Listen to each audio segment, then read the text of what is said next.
do you want to sit? All right. Let's sit right there. Let's go sit with the Wilkinses.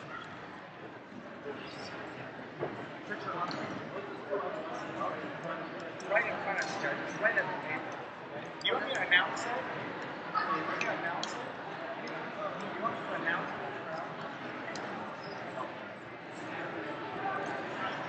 Okay, so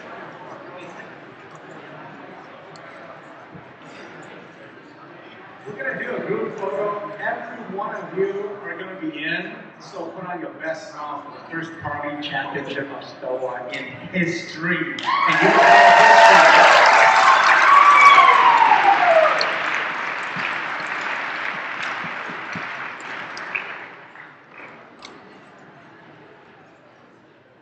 all right, 1, 2, smile.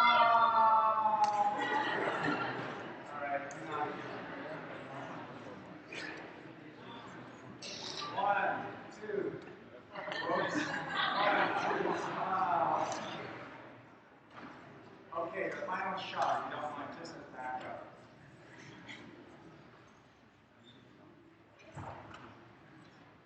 All right, 1, 2, smile. All right, got it. Thank you.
Right, we welcome all of you to the final round of parliamentary debate. We have a couple of announcements before we get everyone started. The first is to reach into your pockets and find the personal assistant device and just make sure it's on silent or airplane mode or knock mode or cheer mode or whatever it might happen to be. Second of all, when the round is over, audience, we would like you to stay seated and not get up until the debaters have had a chance to shake the judges' hands and until the judges have exited the room. So that'll minimize the confusion and congestion. If we allow you guys to get up and begin socializing and talking, these judges will never find their way to an exit. Okay, so when the round is over, everybody stay seated until we have the judges out of the room. As most of you know, parliamentary debate is a newer form of forensics activity. It has been popular in the college world for a while, and it really has just migrated to the high school world. We've been experimenting with parliamentary debate for a number of years in our league, but this is the first year that it has been an official event at the STOA NITOC tournament. So it's a great chance to see something new. If you're new to this activity, this is the only speech debate activity that we do that has some degree of audience participation. This event is modeled after British session parliament. The teams, instead of being affirmative and negative, we call them government and opposition. And audience members, one of the things you enjoy is the chance to knock for approval. The problem is, with this large of an audience, if we get very much audience participation, it will impair the ability of the debaters to communicate, and it will impair the ability of the judges to hear them. So we're not going to say that you cannot participate, but let's keep audience participation a little bit subdued, and let's keep it brief. That way it does not impair the flow of the round. So we've got cell phones covered, audience participation covered. Our debaters today are on the government side, representing VALOR, the team of Marton and Winchel.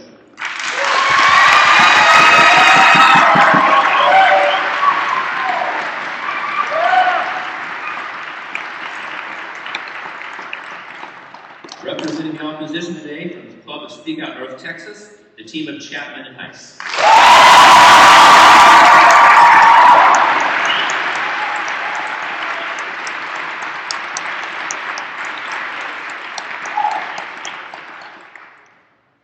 I like this job because I may not get knocks, but I get applause, guys.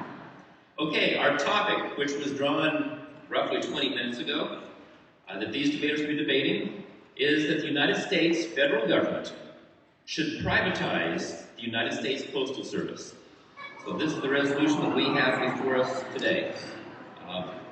Now, let's introduce our judging panel. We have a great panel with a very diverse panel. We have alumni, former competitors in homeschool debate.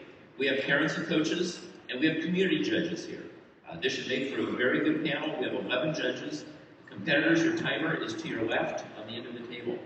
Let's be a quick biography of the judges, and in no particular order, but judges, you can raise your hand when I say your name. We have Sarah Carr. She is working as an insurance agent. She's a former competitor. She competed in STOA and team policy, and actually in the CFCA as well for 6 years. Sarah Carr.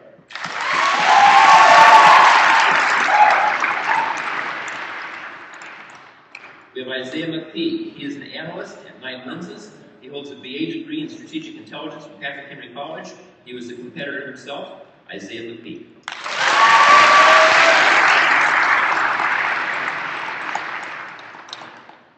We have Katie Hirsch, formerly Katie Philpott, for some of you that were competitors. She is happily married to another former debater, Logan Hirsch. She coaches the Response Speech and Debate Club. She works for the Institute for Principal Studies, and she was on stage in the final round at a STOA team policy tournament in maybe 2007. Katie Hirsch.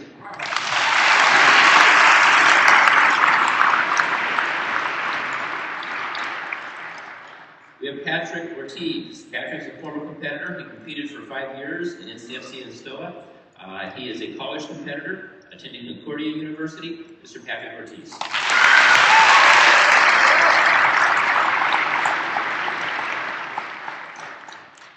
We have Kathleen Carls. She's a homeschool mom and teacher, parent of Jonah, Grace, I think it's Lisa and Kenny, and she has a degree in clinical psychology, and she is a parent of competitors.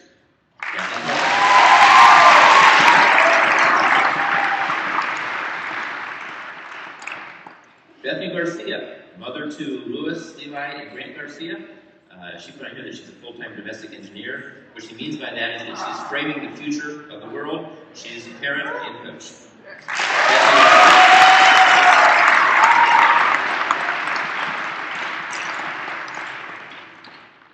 Mr. Monty Dower, he is a mortgage banker, an investment advisor.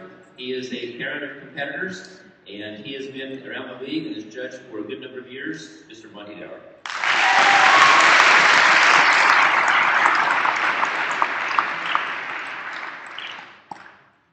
We have Laura Owen. She has 6 children. She's retired after many years in the finance industry, and she's judged over 150 rounds of STOA and team policy debate and IE events.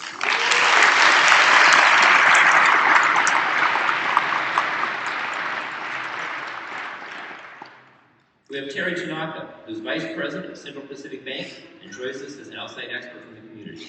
Terry Tanaka.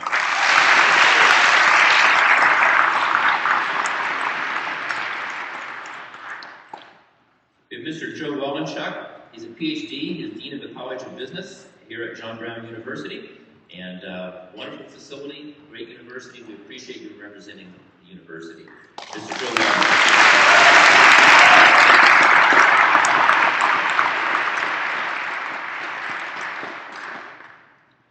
And if my pages haven't stuck together, I believe last of our panel is Bill Crosby.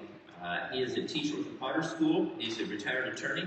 He's argued many cases.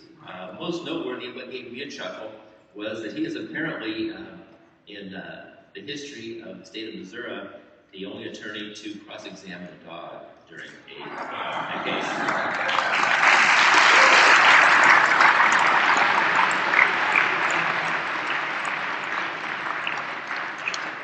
You know, for years we've made make jokes about attorneys and so forth. You know, there's so many Jay Leno lines there. You know, as the profession done to the dogs, and well, we're about to find out what the future of that profession is. So we welcome you here. Enjoy yourselves, and I will turn over to the government team.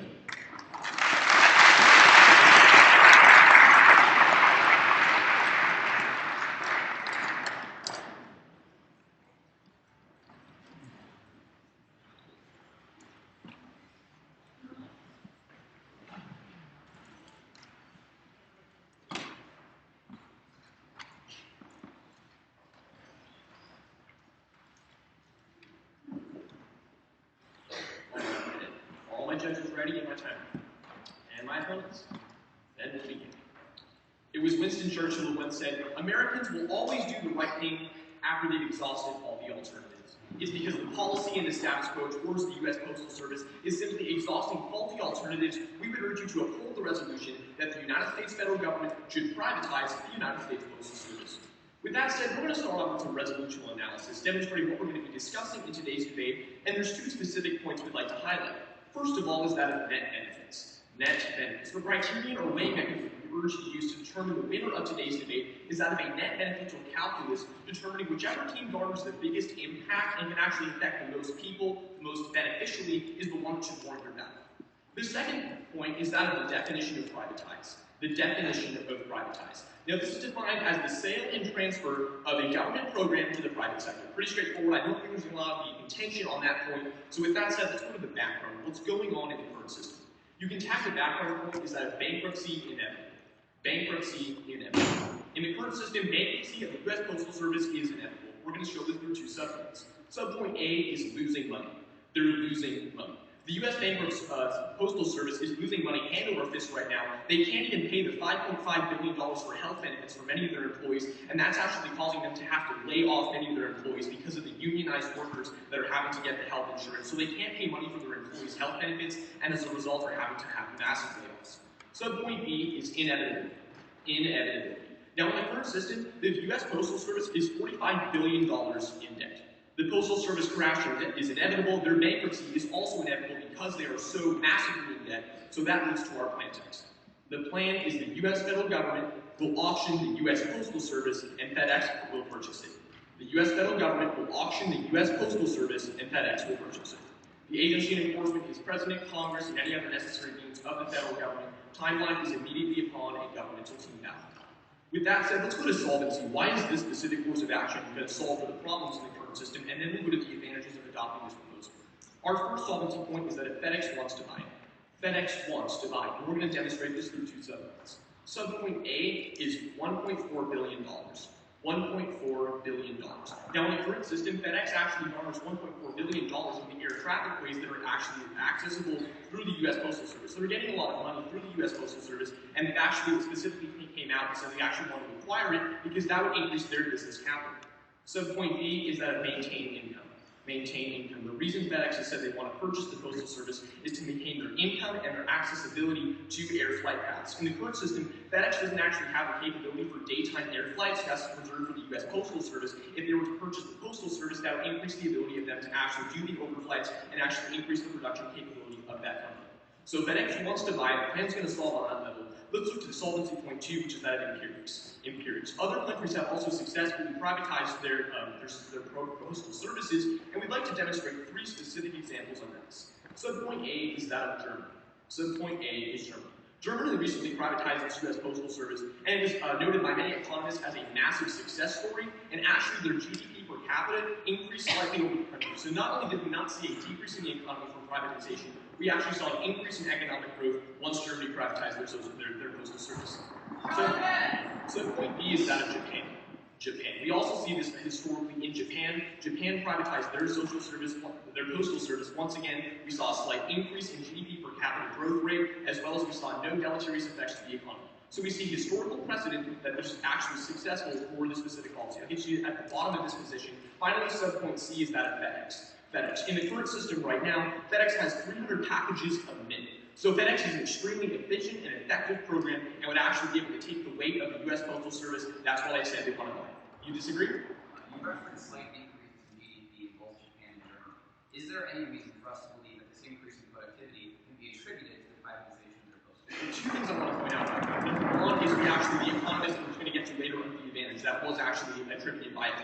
Secondarily, the point of these arguments was to demonstrate any disadvantage that they were going to try to bring up about how it's going to hurt our economy hasn't happened in the past and is actually denied by history when we see to other countries that have done similar things.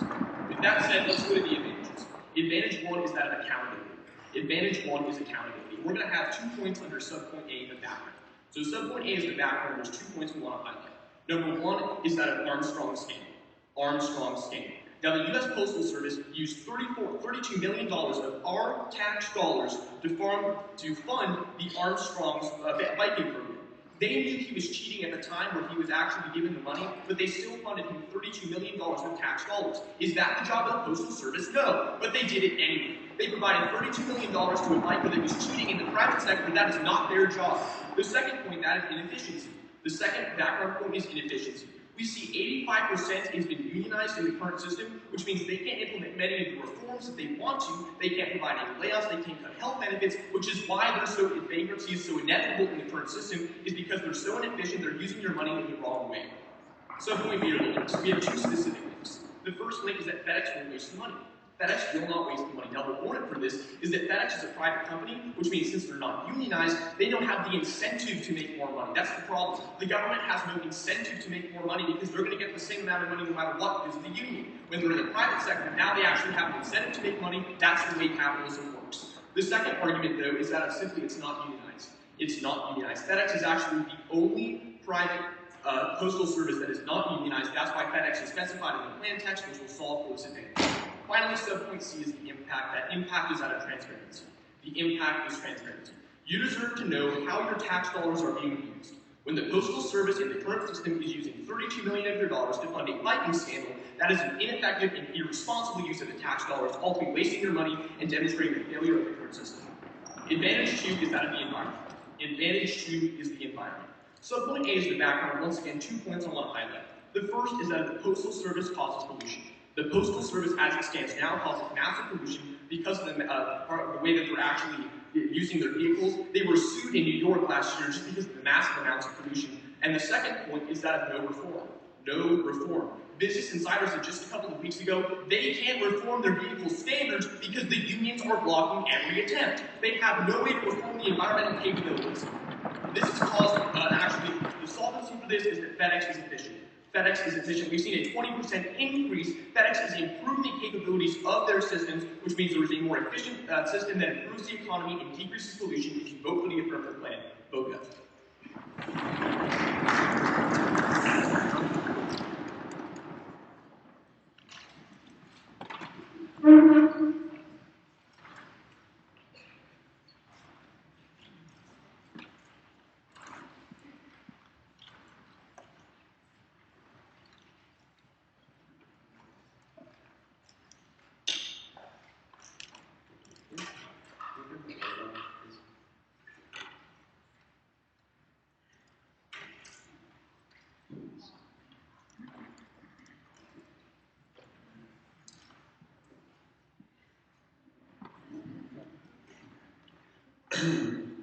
Well, I know you enjoy me performing these acrobatic feats up here.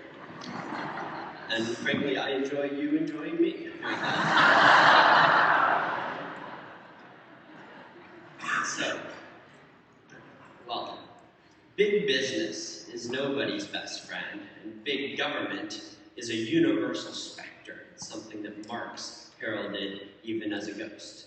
And when you fuse these two together, you get something that we all really hate, and that's the United States Postal Service. And it's our contention that this duopoly of death, if you will, is not quite as bad as it sounds. And that in contrast to what the government team would have you believe, the United States Post Office is not in dire straits. It's not just about to plunge off the precipice into bankruptcy. And, in fact, it deserves to not be sold off, and not to be sold off. So let's talk about that through one solvency point, and then a litany of disadvantages, highlighting the negative repercussions of the government team's plan. You thought I was not going to say that cliche, didn't you? So starting off with the solvency argument. The solvency argument is simply that the plan is illegal. And this is almost a double bind, and there are a couple subpoints on this. The first point is that the post office currently has a universal mandate. Now, this is enshrined both in the United States Constitution and in the Federal Code.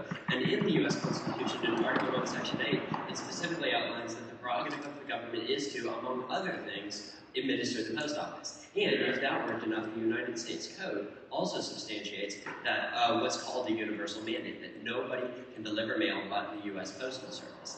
That's why you don't ever see those UPS people putting your packages in your mailbox, and that's why my David Foster Wallace novels are always wet and rained on. That leads us to the B point here, which is that it's either illegal to sell, in which case that plan does literally nothing, or they presume to just transfer the universal mandate for mail delivery to FedEx, which generates a monopoly. So you're stuck between a rock and a hard place, namely between a plan that doesn't happen and a plan that creates a monopoly. And we'll be seeing how monopolies, by operating inefficiently high up on the demand curve, generate more economic deadweight loss than even bad government programs. Let's turn to the disadvantages, of which there are several. The first one is a Constitution disadvantage. And this highlights the fact that the Constitution mandates that the post office be administered by the government. It specifically delegates this as a prerogative of the government, one that Congress and the Supreme Court have ruled that the government has what's called plenary power over. Two impacts to this, and those are the standard Constitution impacts, that without reforming the Constitution, we're simply breaking it, and that generates a lower degree of respect for this law that enshrines so many of our rights and prerogatives and limits and demarcations on the government. That's bad. Let's turn to the second year. Yeah. What specific section of the Constitution requires Congress to have a post office? Article 1, Section 8 delegates to Congress the prerogative to manage the post office. That leads us to the disadvantages. That's just a statement of fact. I wasn't even being funny there. Let's turn to the second disadvantage, and that's the bureaucracy disadvantage. Several subpoints. First of all, if the government transfers a monopoly, or even if it doesn't, just by the fact that FedEx will have all of these resources at their fingertips from the United States Postal Office, they'll have either a legally protected monopoly or a monopoly of scale, essentially owning all of the trucks in the business, and that generates bad results for several reasons. More subpoints.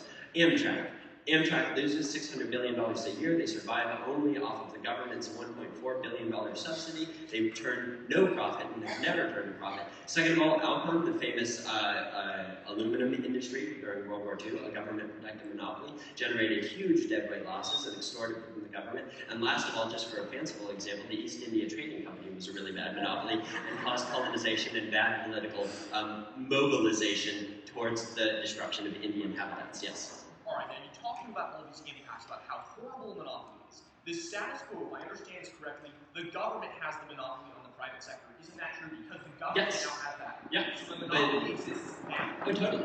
But the government doesn't have a profit-seeking motive, whereas monopolies do have a profit-seeking motive to operate as high up on the demand curve as possible. That leads us to the third disadvantage, which is the pension disadvantage, and it also doubles as a solvency argument on case with the government.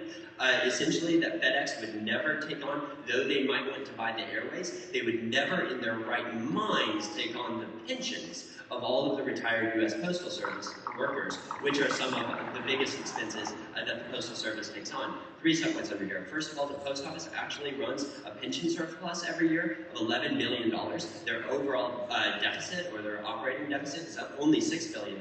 So that means that they're still $5 billion in the red. They're not going broke. They can still cut more from their pension surplus. And the impact of this is twofold. First of all, they're not about to go bankrupt. Second of all, FedEx won't take on these pension obligations. And that leads us to the third subpoint, which is that essentially a couple things could happen. Either you could fire all the post office workers, which would dump them onto an already bad economy, or you could just keep the government, keep them on for the government, but not working in the form of unemployment insurance, severance packages, and all of these things. In other words, when you're a company, the decision to shut down is not simply based on whether or not you're currently turning a profit, but whether it would actually be more expensive to still have to pay all of those pensions and expenses, but without the benefit of any revenue whatsoever. That leads us to the next disadvantage. I've lost track of the numbers here, which is that of advertising is down. By cutting off a conduit, and this sounds like a reverse one, but hold with me, because I think it's actually ultimately extremely persuasive. Advertising down. And several subpoints. First of all, we're in a bad economy. Colbert said that it doesn't take a rocket scientist to figure out we're in a bad economy, which is good because we already laid all of those guys off. Several subpoints over here. First of all, demand is way down. McKinsey Global Research Institute found that demand is down because of high household and government levels of debt.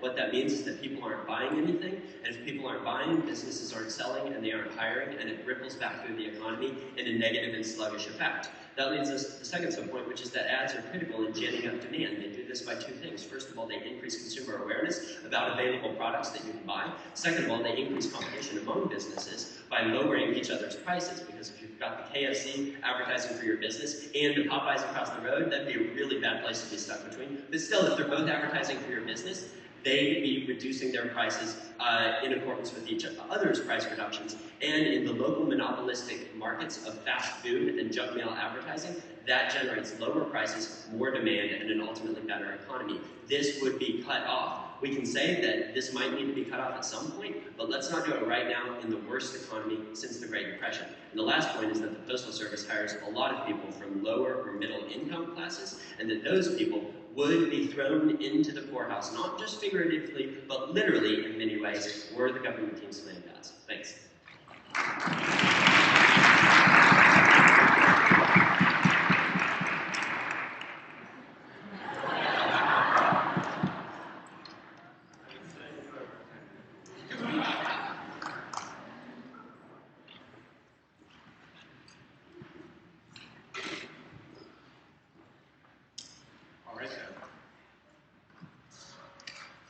Then if my esteemed judging panel is ready, and the timer, and my opponents. Well, Ronald Reagan once said that the worst words in the English language were, "I'm from the government and I have your package." But the slightly actually modified quote from actually Ronald Reagan demonstrates why at the end of the day we believe you should be voting for the government team to privatize the Postal Service. But before we get into that, I would like to ask my opponents one very crucial question. If everything is bigger in Texas, why are you wearing skinny ties?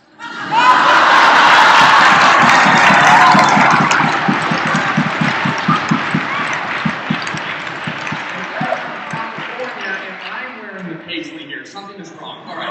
Let's start off with their first solvency point that is illegal. They talked about how it was a universal mandate in the Constitution and actually Congress had to actually have the Postal Service. Two responses. My first response is that Congress says, the Constitution says Congress can set up the Postal Service. It never says that the Congress is actually constitutionally required to have the Postal Service. So again, the Constitution never requires Congress to have it. It simply says you can if you like. It does not require it. And let's move on down then to disadvantage one, that of the Constitution. You can simply, again, according to actually people from the Future of Freedom and Foundation, in a 2011 article they published, they specifically made this very point, saying that the Constitution, while it gives Congress the accessibility and the permission to, does not require them to build it. We are not violating the Constitution whatsoever in today's debate round. Let's move on to the second disadvantage, that of bureaucracy. They said that basically, look at FedEx is going to get all of this money and they're going to have a monopoly on the market. Four responses. My first response is term, governmental monopoly. What's worse, a monopoly with the government or a monopoly in the private sector? I think a governmental monopoly is going to be far more damaging to our economy and to those jobs. But so my second response is that it's not just going to be a monopoly because, well, UPS. Remember that company that actually gets your package there a day before FedEx? That's what I love about UPS. They always get the package a day before FedEx. FedEx gets it on time. UPS actually gets it early. But, okay, what's your question? I would agree with that. I wouldn't say that the FedEx company can't either. My third response, though, is that a return, and that is actually, look, they're saying on the one hand that currently the government does not have a monopoly, but on the other hand, they're saying the government is the only one who is constitutionally allowed to handle your mail. That's a little bit of a contradiction here. Finally, I'd like to point out that Amtrak is an empiric. I would like to point out that Amtrak, once again, was a governmentally owned monopoly, but the government was the one owning Amtrak, so this only proves that government monopolies are actually a bad thing and lose money and are not efficient. So this is actually just proving our case. I'll take another question. Do you agree that Amtrak is in fact not an official monopoly, they're a de facto monopoly, and in some cases a de jure monopoly? I was making the point that you talked about Amtrak, how it was losing money because of how it's run, and I'm simply saying that's because it's a governmentally run business. If Amtrak was privatized, it'd either be allowed to go bankrupt or it would run more efficiently. It wouldn't suck off the taxpayers' money. Let's move on down to then disadvantage 3. And he says that we're taking away pensions. Couple responses here. My first response is non-unique. Now, Bloomberg reported in 2012 that actually they are $5.5 billion short on their pension payments, specifically for the healthcare plans of their employees. They cannot actually afford to currently give them because they're going so downhill. Which leads to my second response. The pensions are collapsing the business. That's the entire point. Because of all the healthcare expenditures, because of the unions, because of the pensions, Bloomberg reported that they are currently talking about laying off an additional 220,000 jobs because of pensions and because they cannot meet that budget line. Our plan would actually allow the private sector to take this. It would actually not cause those 220,000 jobs to be lost, but simply transferred to a private organization. And that really also had to do with their last couple of seconds in their speech. They talked about how we would be laying off hundreds of thousands of jobs. No, they wouldn't. They would be hired from actually FedEx company because now they're going to be increasing their business. It's a trade-off, and it's simply trade-off for an inefficient program for an efficient program. My third response, though, is that of jobs versus pensions. Jobs versus pensions. We can either have people working for their money in FedEx, or we can have people retired and simply getting a check from the USPS. I think it's a much more efficient system to give people jobs and to give people pensions. So if that's the option in today's debate around jobs versus pensions, I think we should go with the jobs. But my final response is that of no justification. I'm sorry, I don't have any more time for questions at this time. My final response is no justification. We have people like the Marines, they put their life on the line. We have people like firefighters, they put their life on the line. We have people like the police force, they also put their life on the line. No offense to postal people, but what exactly did they do to guarantee themselves a check for the rest of their life? I would argue that is simply there was no jurisdiction or justification for why someone should get paid for the rest of their life simply because they had a job that ended in the word .gov, whereas someone else had a job that was in the private market. I don't think there's any justification for why these pensions are actually important. They're ruining the economy. They're going to be costing 220,000 jobs to be laid off. Let's not go with the pensions. On the disadvantage of advertisement down, this is a rather interesting disadvantage. A couple of responses. My first response is that in turn, jobs lost. They say advertisement increases jobs. Well, if the United States Postal Service is going to lay off another 220,000 workers on top of the workers they've already been laying off, well then obviously it's a net decrease in jobs overall. But my second response is empirically denied. Empirically denied. They never responded to the empirics we brought up in the governmental PMC of Germany and Japan, where we did not see these detrimental impacts in their economy. Therefore, these have actually been empirically disproven to ever happen. My third response, though, is that of no link. No link. Trevor never explained why simply handing over the Postal Service to FedEx is all of a sudden going to kill advertisement. There was absolutely no reason why this argument was true. Not only that, when was the last time we were flipping through the channels and we saw an advertisement for USPS anyways? I haven't seen it. With that said, in the last minute, I would like to point out that they conceded all of Manoa's PMC. They conceded the advantage, they conceded solvency, they said that FedEx wants to buy it, they conceded the advantage of accountability, specifically talking about how we can get more accountable and stop the inefficiency, and they conceded the second advantage of environmental. And I just want to stress on the environment for a second. I want to impact out the environment to specifically why it matters, and that is because in the United States, every year alone, 90,000 people die to monoxides, carbon monoxides and carbon dioxides that come from fuel inefficient cars. And the Postal Service is the biggest corporation that owns the most amount of cars in the United States, and they're also the most efficient burning cars that cause the most emissions, therefore contributing most overall, more than anyone else, to those detrimental impacts that are killing 90,000 Americans a year. We tell you that we can decrease those emissions, improve the economy, and increase transparency and accountability. These advantages simply outweigh their disadvantages, and that is why we urge a governmental ballot. Thank you.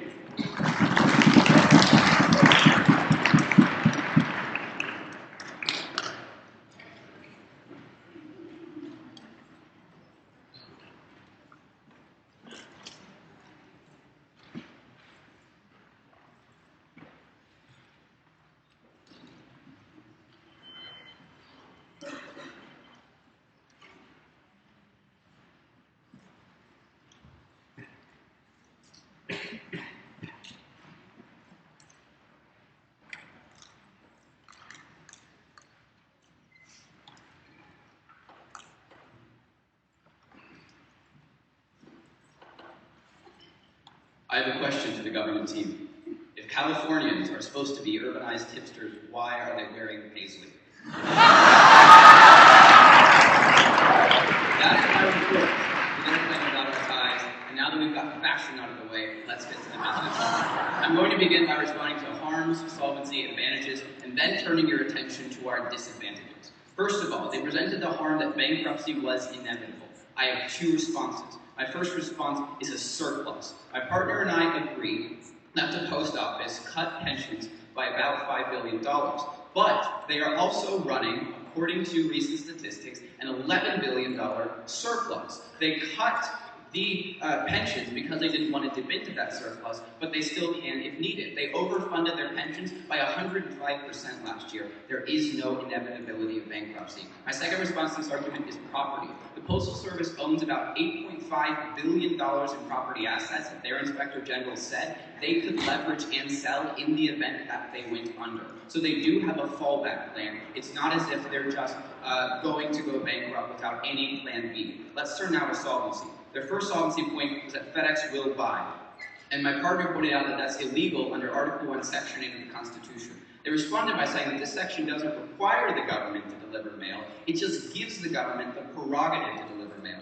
I have two responses. The first of which is that the government is the only one with the legal ability to distribute mail in the United States. No other entity, no other business, and no other organization has this power. Ergo, my opponent's case doesn't fall within the parameters of the Constitution. And my second response is the universal mandate. There was a law in place which specifically prohibits anyone else from the US Postal Service from distributing mail. That's why they have a monopoly, and my opponents don't do away with that individual mandate. The double bind argument still applies. Either A, they don't solve their harm by not invalidating this law, or second of all, they just transfer this monopoly to FedEx and create a private monopolized market, which is far worse than a public one. We'll be examining that under the disadvantages. So now that I've responded to solvency, let's move down to their advantages. First of all, they talked about accountability.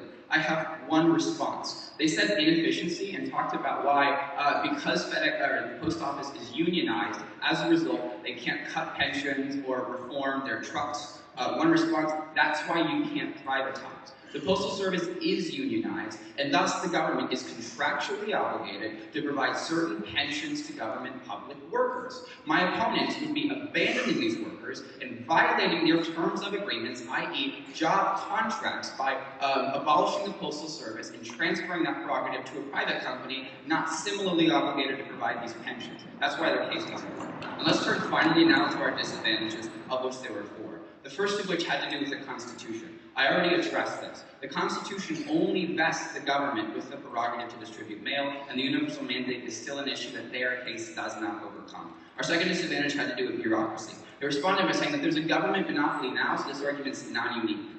Two responses. The first of which is a profit incentive. The post office now is a public service. That means that public service can't price people out of the market and doesn't have a profit incentive. If my opponents created a private monopoly, and they will, they're giving FedEx the ability to jack up prices and push their competitors out of the prospective market. I'll take the question. How do they have a profit incentive if whenever they get more profit, the unions demand higher wages?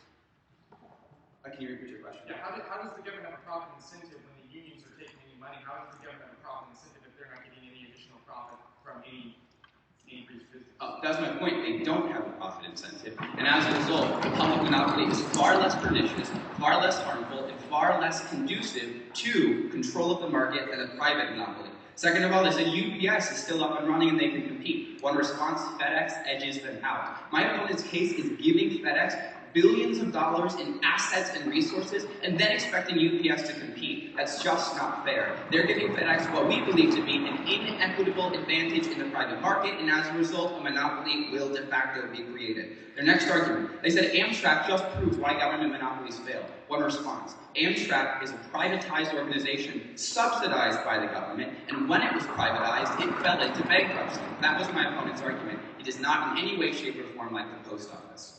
Let's turn now to our third disadvantage about pensions. They responded by saying non-unique. Right now, the pensions are bogging down the post office and resulting in their future collapse. Two responses. The first of which is that they're still running a surplus. Cross-apply my argument. Though they cut pensions, they still have a fallback plan. And my second response to the argument is that they're abolishing pensions. Post office workers have built their livelihoods and incomes around the expectation of retirement pensions. My opponent's case eliminates those pensions, giving those workers no incentive to transfer their resources to FedEx. There are two prospective impacts. Either A, all of these people get laid off, that results in a net job loss, and more government services required to support them, or B, FedEx is forced to unionize to provide them with pensions and the problem doesn't get solved. Either way, privatizing the Postal Service is a profoundly bad idea. Let's turn now to the next argument. They said we never responded to their contention that Germany and Japan were empirical examples of the success of privatizing mail distribution. One response, no correlation. In Japan and Germany, there seems to be no indication that their growth was a result of the privatization of their respective postal services. And my second response is doesn't prove any advantage. What they're saying is that because these countries' gross domestic product didn't shrink, the plan was a success. That's not in any way an indication of the advantages they claim. Let's turn now to our last disadvantage about advertising. They responded by saying there seems to be no link. Advertisers can just distribute their ads through FedEx. I have two responses, or actually I have one response. The only reason advertisers are able to propagate their resources now is because the Postal Service keeps advertising prices artificially low. That means it's cheaper now for them to distribute their advertising. FedEx, who has a profit incentive, would jack up that price and price advertisers out of the market. That results in a decrease in consumer interest, awareness, and by extension, economic growth and gross domestic product. So in conclusion, when asked the question, should the Postal Service be privatized, the only reasonable answer we can come to is an emphatic, indubitable, and incontrovertible no. Thank you.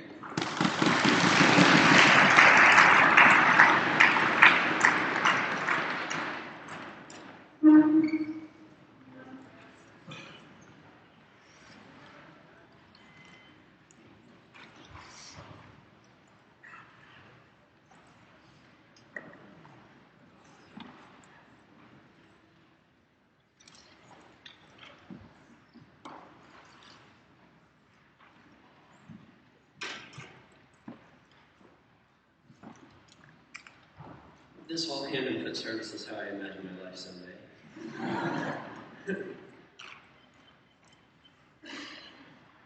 Okay. Well, if I'm any good at judging your political leanings, if you will, they probably dictate that privatization is generally a good thing. And so if you'll allow me to be so bold, I'd like to end this last speech, this final foray against the forces of the free market, to square the circle, to allow you lot to vote with your consciences in opposition to this strange resolution without having to spend the rest of your day racking your brain as to how I could have let you down such a thing. So, let's start out with the arguments and the contentions provided for us by the government, and I'd like to give our summary arguments on each of these and hopefully congeal them into palatable voting issues, and then turn back to opposition ground and examine the overwhelming disadvantages, the deadweight economic loss, the mass unemployment and poverty, the degradation of economic growth and productivity in this crucial time that will result from the government plan. Let's start out with their arguments. They said, highlighted three essential points. They said, first of all, that FedEx wants to buy the post office. Second of all, that empirics demonstrate that this worked in Japan and Germany. And last of all, that unions are bad and block progress. Let's address each of these. First of all, with respect to FedEx. They never responded to my argument earlier, which was twofold. First of all, FedEx won't buy, they might want to buy the airspace, but they would never want to buy all of the commensurate pensions and obligations and legal costs and debit losses. They wouldn't buy those things. And the second point that I linked under this is that because they wanted to buy these things, the government would be left paying all of these pensions, paying all of these severance packages for workers that are now not generating any revenue whatsoever, whereas before they were at least generating enough revenue to cover costs and make it through this tough time. The second point with Japan and Germany, they never addressed the lack of a specific link between economic growth and these the post office reforms. And I'd like to point out, Japan just emerged from a nearly 2-decade lost decade. Try not to use them as an example if you're demonstrating that this will revitalize our economy. And last of all, they're totally geographically different. Japan and Germany are way different geographically than the United States, and that's a big deal with mail delivery. And then the last point with the unions. The answers on the empirics are brand new out of this last speech. There was no arguments on these empirics in the first negative speech. Okay, sure, the geography thing was new, but the whole argument about these countries' economic growth not being tied to their privatizations, we've been decisive for years. So let's turn to the argument of unions. They never addressed my argument that these unions would persist in a monopolistic market. Now let's turn to our case, and to the essential justifications we presented that we don't believe were adequately addressed. Several points under here.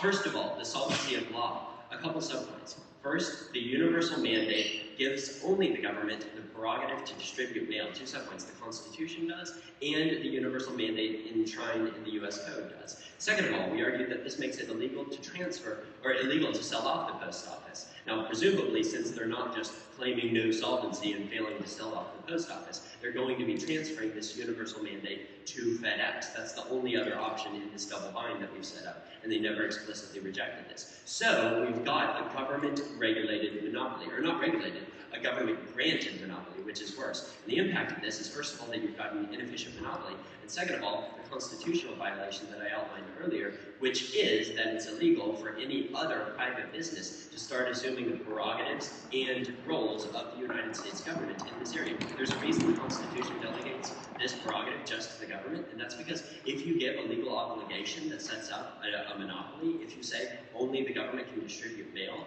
then you can't transfer that to a private company and say only this private company can distribute mail. That's exactly the kind of things that our founders wanted to prohibit, government-protected monopolies. Let's turn to the second disadvantage, which is the bureaucracy disadvantage. Several subpoints. I talked about how a monopoly would be bad because it would lead to things like Amtrak and Outland and the East India Trading Company. They never responded to any of these but to say that monopolies aren't as bad as government-run institutions. Not true. They never addressed my analysis. Monopolies operate above marginal cost. That means they sell for the highest amount of profit that they can get, and that means that you get fewer goods at a higher cost.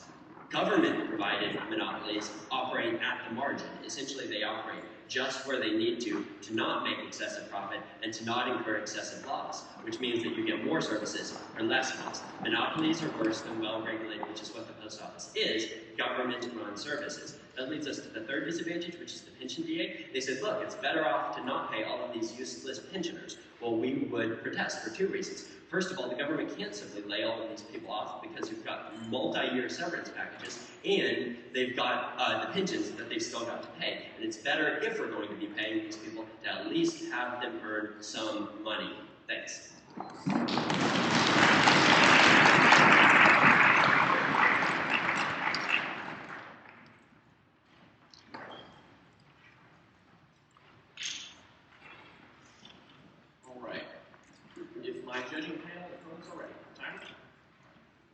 There are two reasons we believe you should vote for the hipster Californians. Number one, they've completely conceded our plan decreases emissions and saves lives. That is the biggest impact of states make. We rely on the ultimate for net benefits. They fully concede that advantage. That flows to the government team. You save lives by voting government. That outweighs any economic disadvantages they can give you. Secondarily, they concede the fact that the US Postal Service right now is $45 billion in debt. That was never responded throughout this entire debate. They said well, they cut pensions and they decreased pensions. It may be true that they weren't able to give all the pensions, but if we look to how they've operated in the past, there's still $45 billion in the hole. So when Amos talks under the background point, he says, well, it's the surplus in the current system, he should have responded to the fact that with $45 billion in debt. Secondarily, he talked about how the property is worth a ton of money right now. My response is the unions stop that. Because of the unions have such a monopoly and such control over the US Postal Service, like I talked about in my first speech, they don't have the ability to do almost anything they want, including talking about reforming their vehicles, selling the property. They can't do that because the unions are stopping them in the current system. Secondarily, under solvency, about how our plan is unconstitutional even though the Freedom Foundation says it's not. First of all, we talk about how the government has the only legal ability to deliver mail. My response to this is empirically denied. How many times have you got a package from the US Postal Service or FedEx right now? The idea that the government is the only one that can deliver mail is wrong and empirically denied. I'm sorry, I can't take any questions from this last speech. But my second argument is ability, not requirement. Ability, not requirement. They conceded our evidence, which we read from the Freedom Foundation, specifically through the interpretation of the Constitution. They have the ability, but not the requirement. There are other organizations and other institutions which also have that capability that was never responded to by my opponents. So with that said, let's go to our advantage point. They talked about how you can't possibly privatize it, and basically there's job contracts in the current system. My response is we have fiat power. We have the fiat power to ensure the plan actually gets passed. So the idea that, well, there's job contracts that have to be violated and we can't do that right now. We have the fiat power to assume the plan does get passed. So now we just have to look at the advantages versus the disadvantages of what would actually result. So the advantage of accountability has one response under it. They completely concede the fact that US Postal Service is using $32 million of your dollars to fund a Viking scandal. If you believe that is an accountable program you want your money going for, you can vote for my opponents, but they completely concede the fact that is where your money is going towards, not an efficient postal service. Secondarily, under the disadvantage number 1 of the Constitution, they reference once again the individual mandate. I'd like to return to our position that the Federation of Freedom says that is absolutely false. The Constitution in no way, shape, or form limits only the federal government to the one that can deliver mail. They have the ability to, they're not the only ones who are required to. Secondarily, on the disadvantage of theocracy, they first of all talk about how there's no profit motive for the government, and because no profit motive is a great thing. I have 2 responses. My first response is a turn you decrease the effectiveness. A turn that you decrease the effectiveness. Without a profit incentive, you decrease the effectiveness of the organization. They completely contradict themselves with their disadvantage in advertising. They say it's so great advertising, you have to advertise long, that's a really great thing because that improves the economy. You advertise in the private sector, the individual, you have to have a profit motive. That's how they're completely contradicting themselves here. My second response is once again, the mandate is not part of the government. That is not in the Constitution as a requirement of the government, but rather the ability of the government. So finally, next of all, finally in this argument, we talk about how they're going to fall into bankruptcy, basically when you pass the affirmative team's plan in the current system. My response is billions of dollars in debt right now. If you believe that a system that is using your money to fund the Viking scandal, and as a result is $43 billion in debt is an effective system, my opponent's position is probably correct. However, if you believe that the system our plan should prefer, not only on an accountability level, but also because it saves lives, we would urge a ballot from the government team. So next, move to the disadvantage of pensions. They talk about how there's a surplus in the current system. Once again, that is simply incorrect. They've never responded to the fact that there is a $45 billion deficit. On the solvency points of empirics, they talk about how there's no correlation, and this doesn't really prove the advantage. This is on our arguments of Germany and Japan. The point of these arguments wasn't to prove that there was necessarily an economic advantage with the plan, but to say all the disadvantages have not happened. If we were supposed to see these devastating economic effects of privatizing the social service, why didn't it happen in Germany and Japan? It never happened other places. There's no reason to believe it'll happen in the United States. There is no unique warrant for why no warrant they presented in the last speech for why our economy is so uniquely different from theirs. So with that said, finally on the disadvantage of advertising, they talk about how the Postal Service will stay in the government. Talk about a monopoly. The government has a monopoly. In the world of my opponents, the government is the one that maintains the monopoly over the Postal Service, and we believe that is wrong. This leads to our 2 voting issues. Voting issue number 1 is accountability. We urge you to hold the federal government accountable for the wrongs that they've done by spending your money on inefficient programs, and the second is human life. We are winning the biggest impact in today's debate, which is human life. That outweighs any other disadvantages, and for that reason, I urge about hold the government team, privatize the social service. Thank you.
judges are hitting the back of the room. You are free to roam about the campus. They are looking for IE judges for this next round.